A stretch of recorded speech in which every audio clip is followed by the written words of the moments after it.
Benito Mussolini est le fondateur du fascisme, un mouvement politique qui a dominé l'Italie de 1922 à 1943.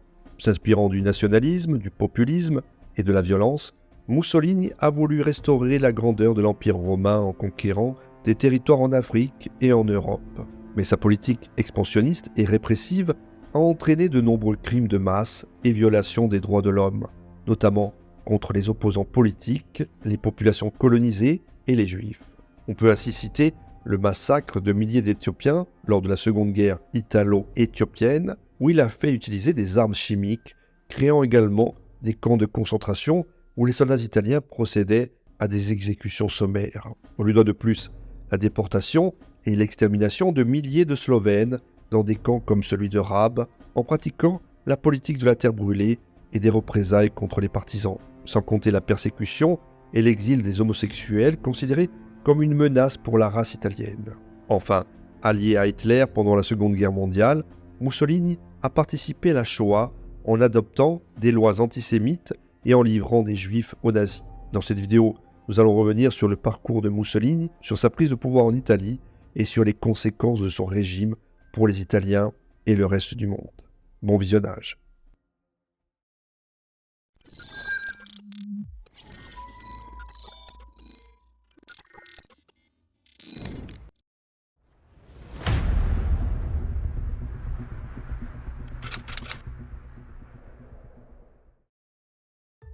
Le fascisme, mouvement politique, émerge en Italie après la Première Guerre mondiale et s'ancre dans un contexte de crise économique, sociale et politique. Son fondateur et chef, Benito Mussolini, ancien socialiste, rompt avec son parti pour soutenir l'entrée en guerre de l'Italie en 1915. Mussolini se présente comme le défenseur de la nation italienne, humilié par le traité de Versailles, qui ne lui a pas accordé les territoires revendiqués, notamment en Dalmatie et à Fiume. Il dénonce également le désordre social causé par les grèves ouvrières et paysannes, ainsi que la menace du communisme inspirée par la révolution russe de 1917. Pour propager son idéologie, Mussolini crée en 1919 les faisceaux italiens de combat, des groupes paramilitaires arborant des chemises noires et utilisant la violence contre les opposants politiques, socialistes et syndicalistes. Il s'appuie également sur la presse, possédant plusieurs journaux pour diffuser sa propagande. Le fascisme se caractérise par le culte du chef appelé Duce, qui incarne la volonté du peuple et détient tous les pouvoirs. Il prône le nationalisme, le militarisme, le corporatisme et l'antiparlementarisme, rejetant la démocratie, le libéralisme, le pacifisme ou bien le pluralisme. Enfin, il exalte la violence, la guerre et la révolution comme moyen de régénération nationale. En 1921, Mussolini transforme les faisceaux en Parti national fasciste, PNF, qui remporte 35 sièges aux élections législatives.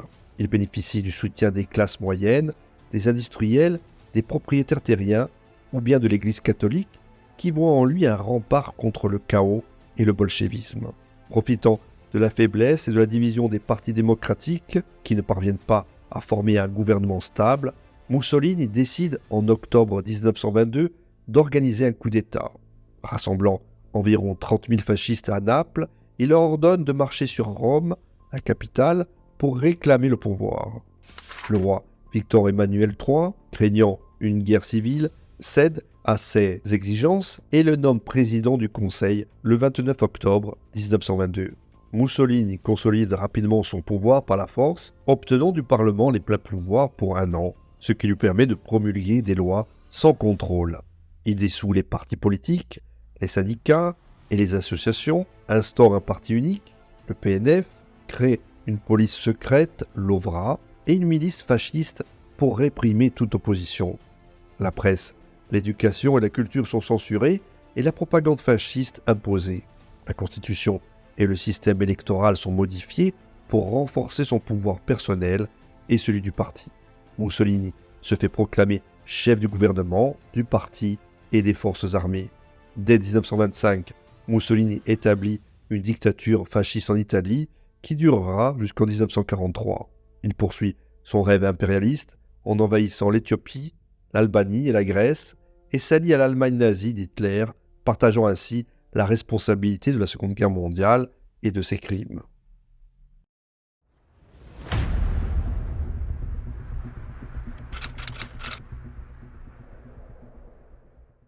Après avoir accédé au pouvoir en octobre 1922, grâce à la marche sur Rome, Mussolini ne se contente pas de diriger un gouvernement. Il veut instaurer un régime fasciste qui contrôle tous les aspects de la vie politique, sociale et culturelle de l'Italie. Pour cela, il va utiliser plusieurs moyens: la violence, la propagande, la réforme institutionnelle et la création d'un culte de la personnalité. La violence est le premier instrument du fascisme. Mussolini s'appuie pour cela sur les chemises noires, les milices paramilitaires qui l'ont aidé à prendre le pouvoir, pour réprimer toute opposition. Il crée donc une police politique, l'OVRA, qui surveille, arrête et torture les ennemis du régime. Les partis politiques, les syndicats et les associations sont dissous ou soumis au parti unique, le Parti national fasciste, le PNF. Les opposants sont assassinés, emprisonnés ou exilés. Le cas le plus célèbre est celui du député socialiste Giacomo Matteotti, qui dénonce les fraudes électorales et les violences fascistes en 1924 et qui est tué par des hommes de main de Mussolini. Cet événement provoque une crise politique et Mussolini en profite pour affirmer sa dictature. Le 3 janvier 1925, il prononce ainsi un discours devant le Parlement dans lequel il revendique la responsabilité de tous les actes du fascisme et déclare « Je suis le seul maître de l'Italie ». La propagande est le deuxième moyen du fascisme. Mussolini utilise en effet tous les médias à sa disposition pour diffuser son idéologie et sa vision du monde. Il censure la presse, la radio, le cinéma, le théâtre, la littérature et l'art en règle générale. Il impose une éducation fasciste aux jeunes qui sont embrigadés dans des organisations comme les Balila ou les Jeunesses fascistes. Il organise des cérémonies, des défilés, des fêtes et des spectacles pour glorifier le régime et la nation. Il fait appel à des symboles et à des slogans qui renvoient à l'histoire romaine, comme le faisceau, le salut romain, le duce, le chef donc, ou le littorio, en l'occurrence le licteur. Il cherche à créer un sentiment d'unité et de fidélité autour de sa personne et de son projet. La réforme institutionnelle est le troisième moyen du fascisme. Mussolini modifie pour cela la constitution et le système électoral afin de renforcer son pouvoir personnel et celui du parti. Il obtient ainsi les pleins pouvoirs du Parlement qui devient une simple chambre d'enregistrement. Il supprime le Sénat et le remplace par une chambre des corporations qui représente les intérêts économiques du régime. Il nomme les préfets, les maires, les juges et les hauts fonctionnaires. Il contrôle l'armée, la diplomatie et la politique étrangère. Il signe également un accord avec le pape Pie XI en 1929, les accords du Latran qui reconnaissent la souveraineté du Vatican et font du catholicisme la religion d'État. Enfin, il se fait proclamer chef du gouvernement, du parti et des forces armées. Le culte et la personnalité est le quatrième moyen du fascisme. Mussolini se présente comme le sauveur de l'Italie, le guide suprême, le génie de la race. Il se met en scène dans des discours enflammés, des poses théâtrales, des affiches, des statues, des portraits, des timbres ou bien des pièces de monnaie. Il se fait appeler Il Duce, le chef en italien, et se fait acclamer par la foule.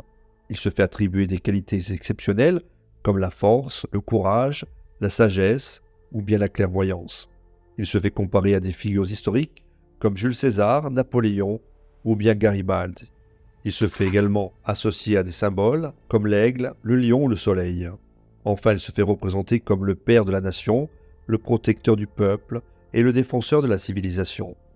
Ainsi, Mussolini transforme progressivement l'Italie en dictature fasciste en s'appuyant sur la violence, la propagande, la réforme institutionnelle et le culte de la personnalité.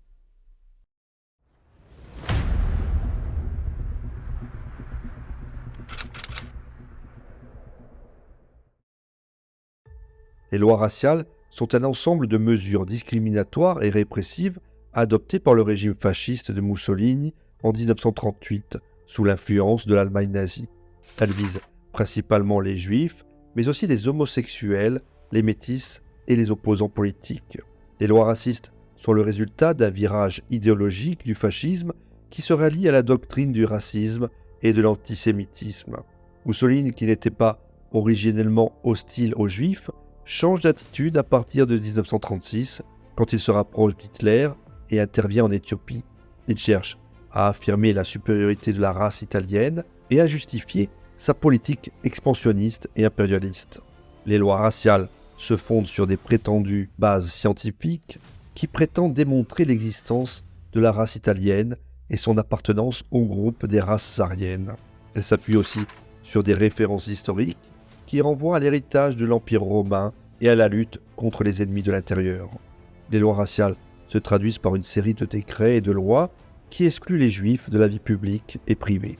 Ces derniers sont déchus de la citoyenneté italienne, interdits de mariage avec des non-juifs, expulsés de l'administration, de l'armée, de l'éducation, de la presse, de la culture, du sport, des professions libérales, du commerce ou bien de l'industrie.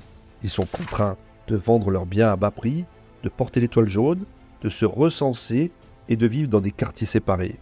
Ils sont aussi victimes de violences, de vexations, de spoliations et de déportations. Les lois raciales touchent aussi les homosexuels qui sont considérés comme une menace pour la race italienne et la virilité fasciste. Ils sont traqués, arrêtés, internés dans des camps, soumis à des traitements médicaux, castrés ou bien exécutés. Les lois raciales affectent également les métis, c'est-à-dire les personnes issues de l'union entre des Italiens et des Africains, notamment en Éthiopie. Ils sont considérés comme des bâtards et des dégénérés, raison pour laquelle ils sont séparés de leurs parents, placés dans des orphelinats, stérilisés ou éliminés. Les lois raciales s'appliquent aussi aux opposants politiques qui sont accusés de trahir la race italienne et de comploter avec les ennemis de l'extérieur. Ils sont surveillés, arrêtés, torturés, emprisonnés, exilés, voire assassinés. Les lois raciales provoquent la souffrance et la mort de milliers de personnes en Italie et dans les territoires occupés par le fascisme. Elles suscitent aussi la résistance et la solidarité de nombreux Italiens qui aident les persécutés à se cacher, à fuir ou à combattre.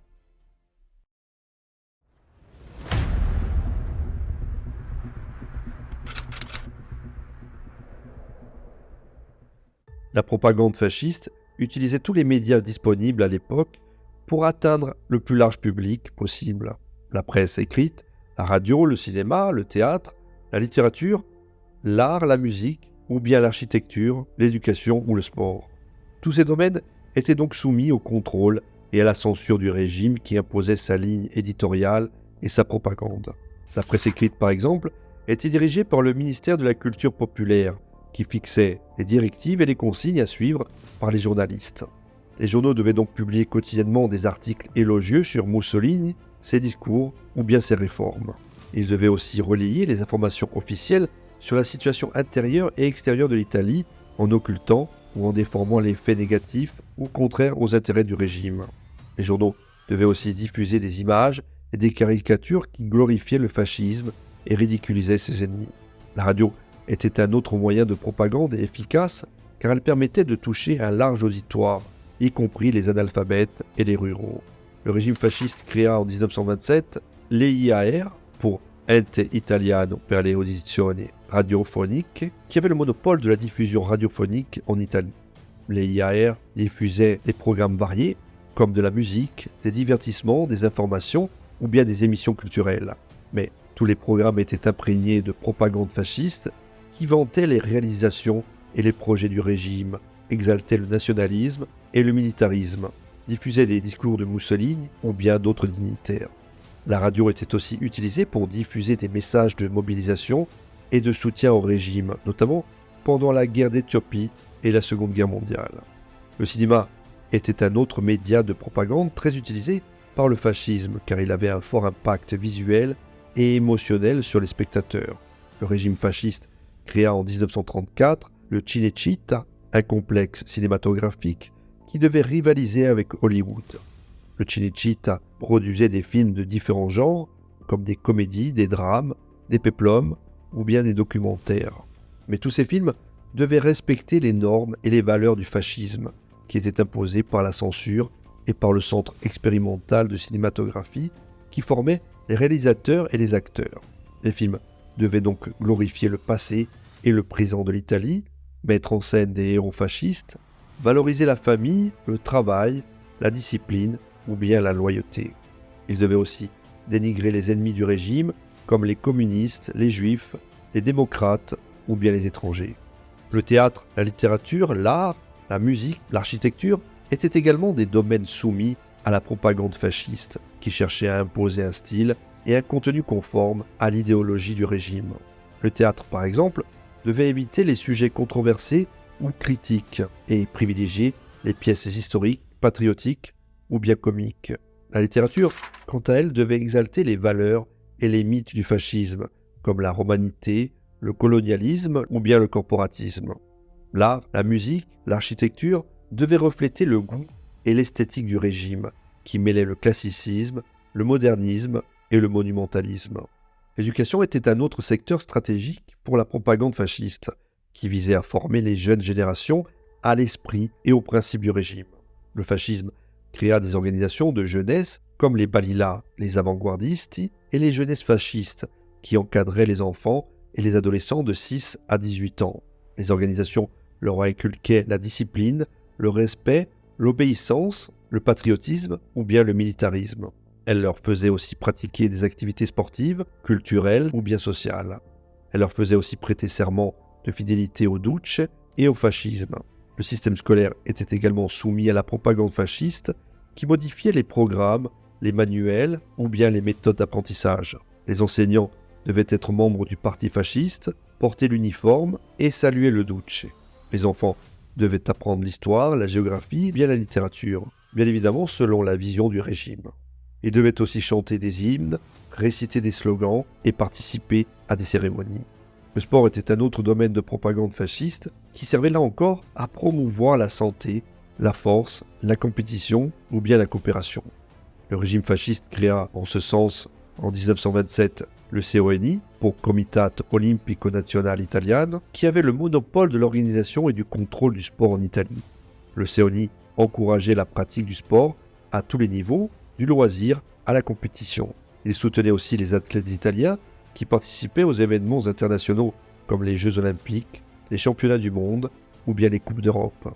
Le sport était aussi utilisé pour diffuser des messages politiques comme la supériorité de la race italienne, la grandeur de l'Empire ou bien l'amitié avec l'Allemagne. La propagande fasciste était donc omniprésente dans la vie quotidienne des Italiens qui étaient constamment exposés à des stimuli visuels, sonores et verbaux, qui cherchaient tout simplement à les convaincre, à les séduire, à les impressionner, mais également à les intimider. La propagande fasciste avait pour objectif de créer un consensus autour du régime, de renforcer l'identité nationale, de mobiliser les énergies et enfin de préparer à la guerre.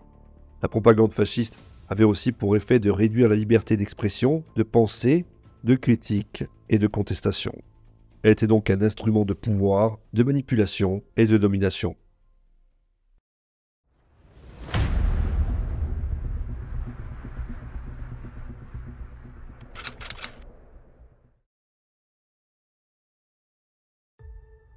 L'Italie fasciste de Benito Mussolini avait des ambitions impérialistes en Méditerranée et en Afrique, qu'elle cherchait à réaliser en s'alliant à l'Allemagne nazie d'Adolf Hitler. Le 22 mai 1939, les deux pays signèrent le pacte d'Acier, qui prévoyait une coopération militaire et politique en cas de guerre.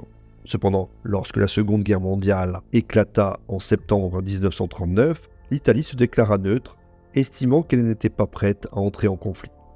Ce n'est qu'en juin 1940, après la défaite de la France, que Mussolini décida de rejoindre l'Allemagne dans la guerre contre les Alliés, espérant profiter de la situation pour étendre son empire. Il lança des attaques contre la Grande-Bretagne et la France en Afrique du Nord, en Égypte et au Soudan, ainsi qu'en Somalie britannique et française. Il envahit également l'Albanie et la Grèce et occupa une partie de la France après l'armistice de juin 1940. Cependant, les campagnes militaires italiennes se révélèrent désastreuses, car les forces italiennes étaient mal équipées, mal entraînées et mal commandées. Elles furent rapidement repoussées par les Britanniques en Afrique du Nord, où elles subirent de lourdes pertes à la bataille de Médafom en avril 1941. Elles furent également défaites par les Grecs, qui contre-attaquèrent et occupèrent une partie de l'Albanie. L'Italie dut demander l'aide de l'Allemagne, qui envoya des troupes et des avions pour soutenir son allié. L'intervention allemande permit de renverser la situation en Afrique du Nord, où les forces de l'Axe avancèrent jusqu'en Égypte, menaçant le canal de Suez, et en Grèce, où elles envahirent le pays en avril 1941, forçant les Alliés à évacuer.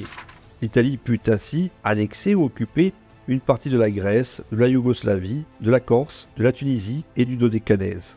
Elle semblait avoir atteint son apogée en 1942, lorsque Mussolini proclama la renaissance de l'Empire romain. Mais cette expansion fut de courte durée car les Alliés lancèrent une contre-offensive en Afrique du Nord qui aboutit à la victoire décisive d'El Alamein en novembre 1942. Ils débarquèrent également en Afrique du Nord française, en Sicile et en Italie, menaçant le régime fasciste. La population italienne, qui souffrait de la pénurie, des bombardements et de la répression, se lassa de la guerre et de Mussolini, qui perdit le soutien du roi Victor Emmanuel III et du Grand Conseil du fascisme.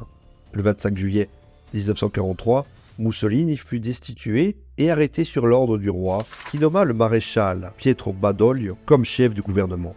Celui-ci entama des négociations secrètes avec les Alliés et signa l'armistice de Cassibile le 3 septembre 1943, mettant fin à la participation de l'Italie à la guerre aux côtés de l'Allemagne.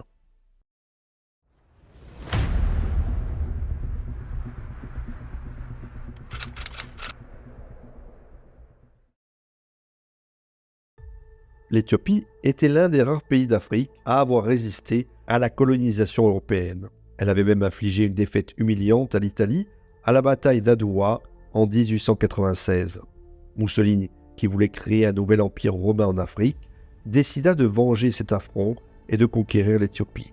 Il lança l'invasion le 3 octobre 1935 sans déclaration de guerre, en violation du pacte de la Société des Nations dont l'Italie et l'Éthiopie étaient membres. Les forces italiennes, supérieures en nombre et en armement, avancèrent rapidement sur le territoire éthiopien malgré la résistance héroïque dirigée par l'empereur Haïlé Sélassié. Pour accélérer la victoire, les Italiens n'hésitèrent pas à recourir à des méthodes barbares comme le bombardement aérien des villes, des villages, des hôpitaux et des écoles, ou bien l'emploi de gaz moutarde interdit par les conventions internationales. Selon certaines estimations, plus de 275 000 Éthiopiens furent tués par les armes chimiques italiennes qui provoquèrent des brûlures, des aveuglements, des asphyxies ou bien des cancers. Le 5 mai 1936, les Italiens entrèrent dans la capitale, Addis Abeba, et proclamèrent l'annexion de l'Éthiopie à l'Empire italien. Haïlé Sélassié s'exila en Angleterre, où il dénonça les crimes de l'Italie devant la Société des Nations, sans obtenir de réaction efficace de la part des grandes puissances qui préféraient ménager Mussolini. L'occupation italienne de l'Italie fut marquée par la répression, l'exploitation, la discrimination et la menace envers la population locale qui se souleva à plusieurs reprises contre le joug colonial. L'Éthiopie ne retrouva sa souveraineté qu'en 1941 avec l'aide des Britanniques qui chassèrent les Italiens du pays.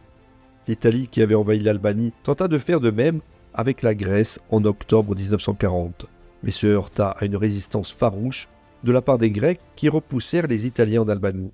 Mussolini dut alors demander l'aide de Hitler qui envahit la Grèce en avril 1941 avec l'appui des Bulgares. La Grèce fut alors occupée par les forces de l'Axe qui se partagèrent le pays en zones d'influence. L'Italie contrôlait le sud et les îles, l'Allemagne le nord et le centre, la Bulgarie, la Thrace et la Macédoine orientale. L'occupation fut très dure pour les Grecs qui subirent la famine, la terreur, les pillages, les déportations ou bien les massacres de la part des occupants. Les Italiens se rendirent coupables de nombreux crimes de guerre, notamment contre les partisans qui menaient une guérilla contre l'ennemi. Par exemple, en août 1943, les Italiens rasèrent le village de Comeno dans l'Épire et tuèrent 317 civils, dont des femmes et des enfants. En septembre 1943, après l'armistice entre l'Italie et les Alliés, les Allemands désarmèrent les Italiens et les traitèrent comme des prisonniers de guerre. Certains Italiens rejoignirent alors les rangs des partisans grecs, tandis que d'autres continuèrent à collaborer avec les nazis. La libération de la Grèce ne mit pas fin aux violences, car le pays plongea dans une guerre civile entre les communistes et les royalistes, qui durera jusqu'en 1949. Le bilan humain de l'occupation et de la guerre civile fut très lourd pour la Grèce, qui perdit environ 10% de sa population, soit plus de 700 000 personnes. La mémoire des crimes de guerre commis par les Italiens reste vive dans le pays, où plusieurs monuments et cérémonies commémorent les victimes.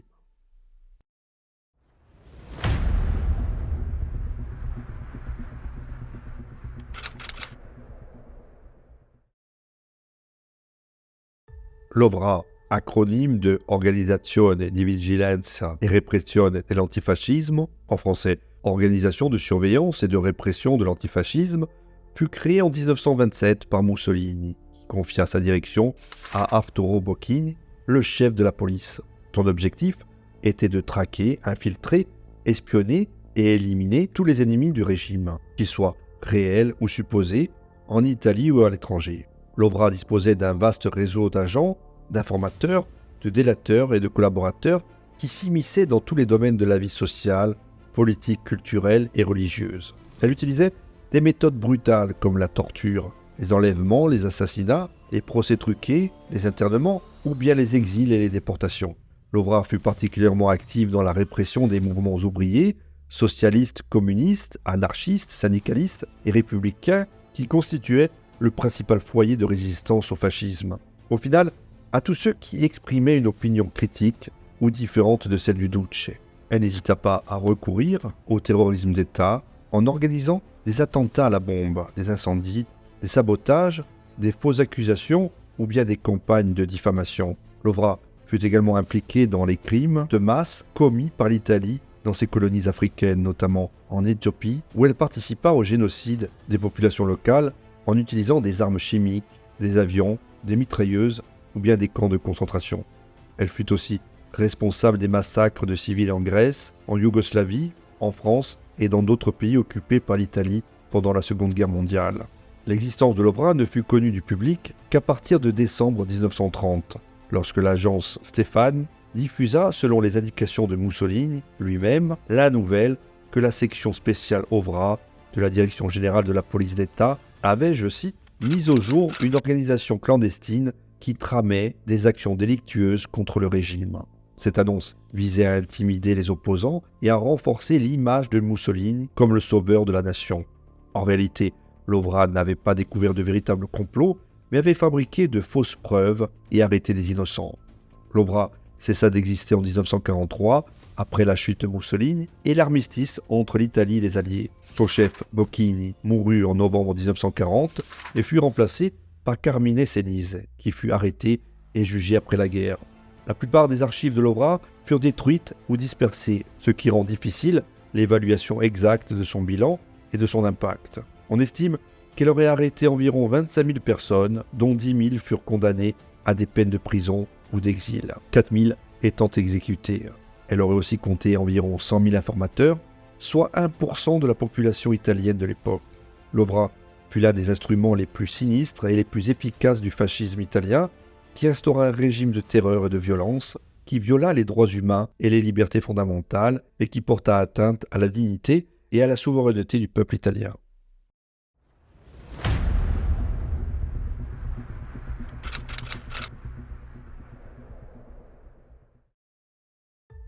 L'Italie fasciste de Mussolini a joué un rôle important dans la guerre civile espagnole qui a opposé les nationalistes de Franco aux républicains de la Seconde République de 1936 à 1939. Et pour cause, l'Italie avait des ambitions impérialistes en Méditerranée et voyait dans la guerre civile espagnole une occasion de renforcer sa position et de soutenir le fascisme. Dès le mois de mars 1936, l'Italie envoya des avions pour aider au transfert des troupes nationalistes du Maroc vers l'Espagne. L'Italie envoya aussi 80 000 hommes de ces milices fascistes ainsi que des mitrailleuses, des canons, des tanks ou bien des navires de guerre. Le CTV, en l'occurrence le Corps des volontaires italiens, constituait à son apogée une force de 70 000 hommes. Les Italiens participèrent à de nombreuses batailles aux côtés des nationalistes, comme celle de Guadalajara, de Brunete, de Teruel, de l'Ebre et de Catalogne. Ils contribuèrent aussi au blocus maritime et au bombardement aérien des villes républicaines, comme Malaga, Valence, Barcelone et Alicante. En 1938, des avions italiens effectuèrent la plupart des bombardements à grande échelle, frappant les villes de Barcelone, Alicante, Granollers et Valence, ainsi que les gares de Saint Vincent, de Calders et de Xàtiva, avec un total de 728 raids sur les villes méditerranéennes espagnoles. L'Aviazione Legionaria, l'aviation légionnaire italienne, largua plus de 15 000 bombes et fit de nombreuses victimes. L'intervention italienne ne fut pas sans difficulté ni revers. Les Italiens furent battus par les républicains à la bataille de Guadalajara en mars 1937, ce qui fut un coup dur pour le prestige de Mussolini. Ils durent aussi faire face à la concurrence et à la rivalité de l'Allemagne nazie qui soutenaient également les nationalistes avec la Légion Condor. Les Italiens et les Allemands se disputèrent le commandement, les ressources et les objectifs stratégiques. Les Italiens cherchaient à contrôler le sud et l'est de l'Espagne, tandis que les Allemands visaient le nord et l'ouest. Les Italiens furent aussi critiqués par les nationalistes espagnols qui les accusèrent d'être inefficaces, arrogants et ingrats. L'intervention italienne fut aussi coûteuse en termes humains et matériels. En effet, l'Italie perdit environ 6000 hommes et 400 avions dans la guerre civile espagnole. Elle dépensa aussi des sommes considérables pour financer son effort de guerre, ce qui affaiblit son économie et sa capacité militaire. Au final, l'Italie se retrouva isolée sur la scène internationale car elle fut condamnée par la Société des Nations et par les démocraties occidentales qui pratiquèrent la politique de non-intervention. Seule l'Allemagne resta son allié, ce qui la poussa à signer le pacte d'Acier en 1939. L'intervention italienne fut néanmoins décisive pour la victoire des nationalistes qui prirent le contrôle de l'Espagne en 1939. Franco reconnut la dette qu'il avait envers Mussolini et lui accorda des concessions économiques et territoriales comme les îles Baléares et le protectorat du Maroc espagnol. Franco resta cependant prudent et refusa de s'engager dans la Seconde Guerre mondiale aux côtés de l'Italie et de l'Allemagne, se contentant d'envoyer une division de volontaires, la division bleue, sur le front russe. J'ai déjà fait une vidéo sur le sujet et je vous mets le lien en description. L'Italie, quant à elle, se lança dans la guerre mondiale sans être prête et subit de lourdes pertes qui la conduisirent à la chute du régime fasciste en 1943.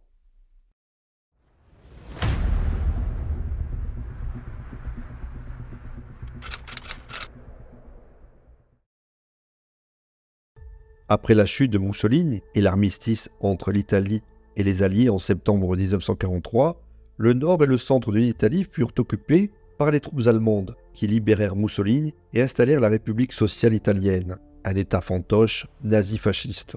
Face à cette situation, de nombreux Italiens prirent les armes et rejoignirent les rangs de la résistance, un mouvement hétérogène et clandestin qui regroupait des communistes, des socialistes, des démocrates chrétiens, des libéraux, mais également des monarchistes, des catholiques ou bien des ouvriers, des étudiants.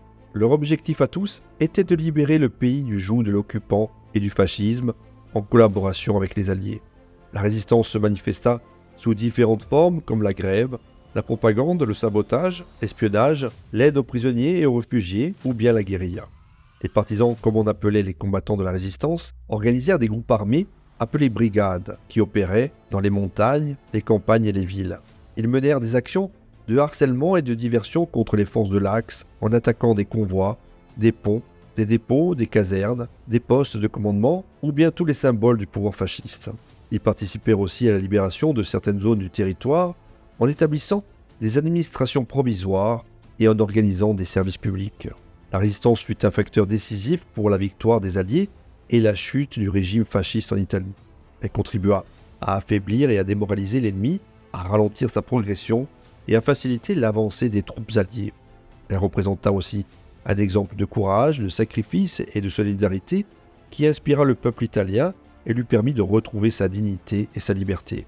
Elle fut aussi le berceau de la démocratie car elle rassembla des forces politiques et sociales diverses qui élaborèrent un programme commun pour la reconstruction du pays basé sur les principes de la souveraineté populaire, du pluralisme, des droits humains et de la justice sociale. Mais la résistance paya un prix très élevé pour sa lutte. Les forces de l'Axe, en particulier les SS, la Gestapo et les milices fascistes italiennes, réprimèrent la résistance avec une violence extrême, en commettant des crimes de guerre, des exécutions sommaires et des représailles systématiques contre les partisans et les civils.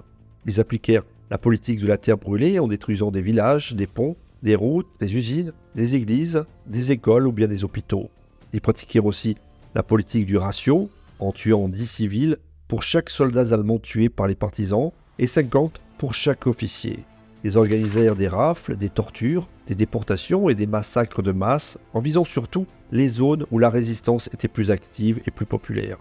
L'un des exemples les plus tragiques et les plus connus de ces atrocités est le massacre de Marzabotto, qui eut lieu entre le 29 septembre et le 5 octobre 1944 dans la province de Bologne.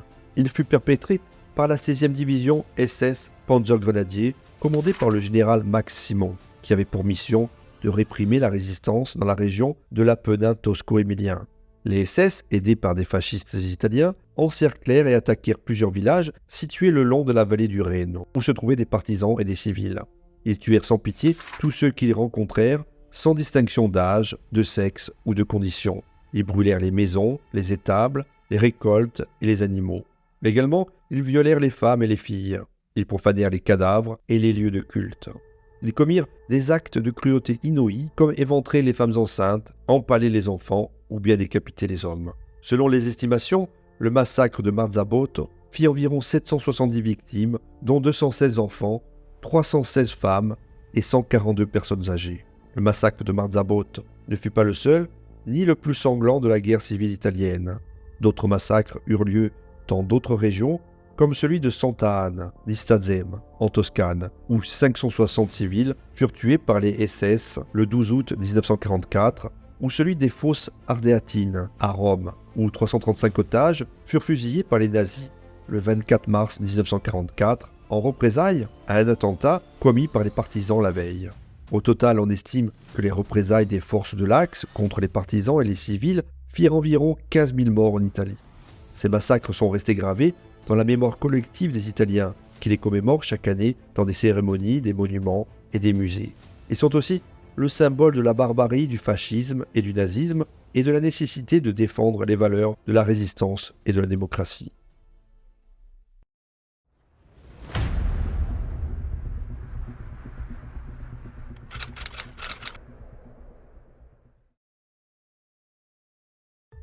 Le parti fasciste italien, fondé par Benito Mussolini en 1919, se présentait comme un mouvement révolutionnaire, nationaliste et antidémocratique qui prônait la violence, le culte du chef et l'obéissance absolue. Il s'opposait à tous les partis et les idéologies qui lui étaient contraires, comme le socialisme, le communisme, le libéralisme, le catholicisme et le judaïsme. Il cherchait à éliminer toute forme de dissidence et de critique à l'intérieur comme à l'extérieur de ses rangs. Pour cela, il disposait de plusieurs moyens de répression, comme les squadristi, des milices paramilitaires qui attaquaient les adversaires politiques du fascisme, les syndicats, les coopératives et les journaux. Il créa aussi, comme dit précédemment l'OVRA, la police secrète du régime, qui espionnait, arrêtait, torturait et assassinait les opposants, les suspects ou bien les traîtres. Il instaura un système judiciaire spécial qui organisait des procès sommaires et des condamnations à mort. Il contrôlait aussi les médias, la culture, l'éducation et la religion, en censurant, en manipulant et en persécutant ceux qui ne se conformaient pas à la doctrine fasciste. Les victimes de la répression fasciste furent nombreuses et variées. Elles comprenaient des militants et des dirigeants des partis antifascistes comme les socialistes, les communistes, les anarchistes, les républicains ou bien les démocrates chrétiens. Elles comprenaient aussi des intellectuels, des écrivains, des journalistes, des artistes, des avocats, des juges, des prêtres et des simples citoyens. Elle comprenait enfin des membres du parti fasciste lui-même qui furent accusés de déloyauté, de corruption ou de critique envers Mussolini. Parmi les victimes de la répression fasciste, il y eut les frères Rosselli, Carlo et Nello, deux intellectuels et militants antifascistes qui furent assassinés par les agents de Mussolini en France en 1937. Carlo Rosselli était un historien, un économiste et un homme politique qui avait participé à la Première Guerre mondiale et à la résistance au fascisme. Il avait été emprisonné et exilé par le régime et avait fondé en France le mouvement Justitia et Libertà, qui regroupait des républicains, des socialistes et des libéraux opposés au fascisme. Il avait aussi combattu dans les rangs des républicains espagnols pendant la guerre civile. Nello Rosselli était quant à lui un historien et un journaliste qui avait rejoint son frère en France et qui avait collaboré avec lui à la rédaction de la revue Quarto Stato, organe de Justitia et Libertà. Il avait aussi écrit des livres sur l'histoire du socialisme et du Risorgimento. Le 9 juin 1937, les frères Rosselli furent tués par des membres de la Cagoule, une organisation d'extrême droite française qui agissait sur ordre de Mussolini. Les assassins les attendirent sur une route près de Bagnoles-de-l'Orne, en Normandie, où ils passaient des vacances. Ils les abattirent à coups de revolver et de fusil, puis s'enfuirent. Leurs corps furent retrouvés, criblés de balles, avec des inscriptions fascistes sur leurs vêtements.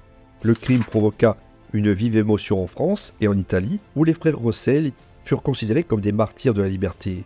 Leur mère, Amelia Pincher Rosselli, une célèbre écrivaine et féministe, organisa leurs funérailles à Paris, auxquelles assistèrent des milliers de personnes. Elle déclara « Ils ont tué mes fils parce qu'ils étaient antifascistes. Moi aussi, je suis antifasciste et je suis fier de l'être.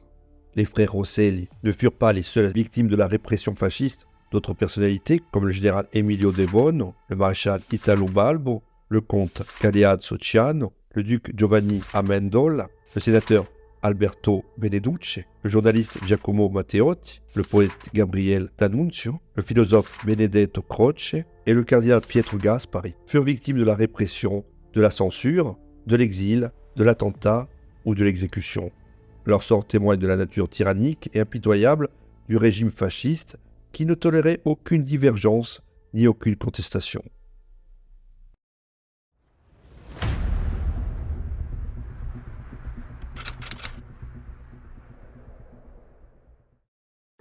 La RSI fut proclamée le 23 septembre 1943 par Benito Mussolini, après sa libération par des commandos allemands du Grand Sasso, où il avait été détenu par les autorités italiennes qui avaient signé l'armistice avec les Alliés.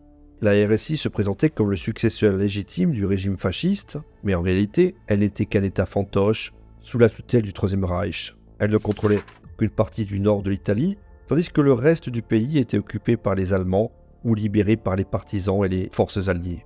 La RSI se caractérisa par une radicalisation du fascisme qui se traduisit notamment par une politique antisémite féroce. Dès sa naissance, la RSI adopta les lois raciales nazies qui prévoyaient la déportation des Juifs vers les camps d'extermination. Elle collabora activement avec les autorités allemandes pour traquer, arrêter et livrer les Juifs italiens, qu'ils soient citoyens ou réfugiés. Entre septembre 1943 et avril 1945, environ 10 000 Juifs furent déportés de la zone de la RSI, principalement vers Auschwitz-Birkenau, où la plupart d'entre eux périrent. Seuls 1 millier environ survécurent. Les Juifs italiens furent victimes non seulement de la persécution étatique, mais aussi de la violence populaire et des représailles des fascistes. En effet, la RSI était engagée dans une guerre civile contre la résistance qui regroupait les forces antifascistes de diverses tendances politiques. Les partisans menaient des actions de sabotage, de guérilla et de libération des territoires, auxquelles la RSI répondait par des mesures de répression brutale. Parmi celles-ci, la pratique des représailles, qui consistait à exécuter des otages, souvent choisis au hasard ou parmi les catégories considérées comme ennemies, comme les juifs, les communistes, les francs-maçons ou les homosexuels. Ces exécutions étaient souvent accompagnées de tortures, de mutilations ou de profanations. Un exemple tragique de ces représailles eut lieu le 29 mars 1944 à Rome, dans les fosses Adriatines. Après un attentat des partisans qui avait tué 33 soldats allemands, le commandant SS Herbert Kappler ordonna l'exécution de 335 otages, dont 75 juifs, dans les grottes situées près de la ville Ardéatine. Les victimes furent amenées sur les lieux, fusillées une par une et enterrées sous une couche de terre et de chaux. Ce massacre fut l'un des plus sanglants de la guerre en Italie et suscita une vive émotion dans le pays et dans le monde. Les Juifs italiens ne furent pas seulement des victimes passives, mais aussi des acteurs de la résistance. Certains d'entre eux rejoignirent les rangs des partisans, comme Aldo Finzi, un ancien fasciste qui devint le chef d'une brigade juive dans le Piémont, ou Eugenio Callo, un militant communiste qui organisa des réseaux clandestins à Rome. D'autres participèrent à des actions de sauvetage, d'assistance et de solidarité envers leurs coreligionnaires, comme le rabbin de Florence, Nathan Cassout, qui fut arrêté et déporté à Buchenwald, où il mourut, ou le médecin de Milan, Giorgio Sarfati, qui réussit à faire évader de nombreux juifs du camp de Fossoli. D'autres encore témoignèrent de leur foi et de leur dignité face à l'horreur, comme le rabbin de Gênes, Riccardo Pacifici, qui récita le schéma Israël avant d'être fusillé avec sa famille par les SS.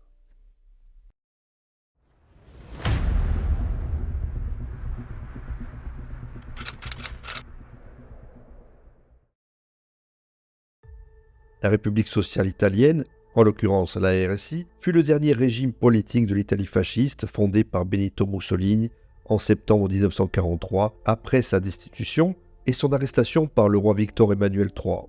Soutenu par l'Allemagne nazie, qui le libéra et lui confia le contrôle de l'Italie du Nord, Mussolini tenta de restaurer le fascisme dans une partie du pays face au gouvernement royal qui avait rejoint le camp des Alliés et à la résistance intérieure qui s'opposait à l'occupation allemande. La RSI fut un régime autoritaire, violent et répressif qui se voulait plus radical et plus fidèle aux idéaux du fascisme originel que le précédent. Mussolini se proclama Duce de la RSI et chef suprême des forces armées. mais il dut composer avec la tutelle allemande, qui limitait son pouvoir réel et sa marge de manœuvre. Il dut faire face aussi à la désaffection d'une partie de ses anciens partisans, qui le considéraient comme un traître ou un pantin des nazis, ainsi qu'à la résistance acharnée des partisans qui menèrent une guerre de guérilla contre les fascistes et les Allemands. La RSI connut une existence éphémère et chaotique, marquée par la guerre civile, la famine, les bombardements, les massacres ou bien les représailles. Elle s'effondra en avril 1945 lorsque les Alliés lancèrent leur offensive finale contre la ligne gothique, la dernière ligne de défense allemande en Italie. Mussolini tenta alors de fuir vers la Suisse, mais il fut capturé le 27 avril par des partisans communistes près du lac de Côme. Le lendemain, il fut sommairement exécuté avec sa maîtresse Clara Petacci et d'autres dignitaires fascistes. Leurs corps furent ensuite pendus par les pieds à une station-service de Milan où ils furent insultés et lapidés par la foule. La chute de la RSI et la mort de Mussolini marquent la fin du fascisme en Italie, mais pas la fin de son héritage. Le fascisme laissa en effet des traces profondes dans la société italienne qui dut affronter les conséquences de la guerre et de la dictature. D'un côté, il y eut un mouvement de résistance qui revendiqua le rôle de libérateur du pays et de défenseur de la démocratie. De l'autre, il y eut une partie de la population qui resta fidèle au fascisme ou qui chercha à minimiser ses crimes. Le fascisme fut officiellement condamné et interdit par la nouvelle constitution de 1948, mais il ne disparut pas totalement du paysage politique italien. Les partis néofascistes ou post-fascistes continuèrent à exister et à obtenir des voix en se réclamant de l'héritage de Mussolini ou en adoptant des positions nationalistes, populistes ou xénophobes. L'image du Duce, quant à elle, resta ambivalente. Pour certains, il fut un tyran sanguinaire et un allié d'Hitler. Pour d'autres, il fut un grand homme d'État et un symbole de l'identité italienne. Voilà, cette vidéo est à présent terminée, j'espère que vous l'aurez appréciée. Dans ce cas, n'hésitez pas à mettre un pouce vers le haut et à la partager. Et si vous voulez soutenir mon travail en effectuant un don, vous avez à votre disposition la plateforme Tipeee ou bien le bouton merci situé sur l'ensemble des vidéos. En attendant, on se retrouve très prochainement pour un nouveau documentaire sur Hérodoc, la chaîne Histoire, ou bien tout de suite si vous souhaitez visionner une autre vidéo de la chaîne.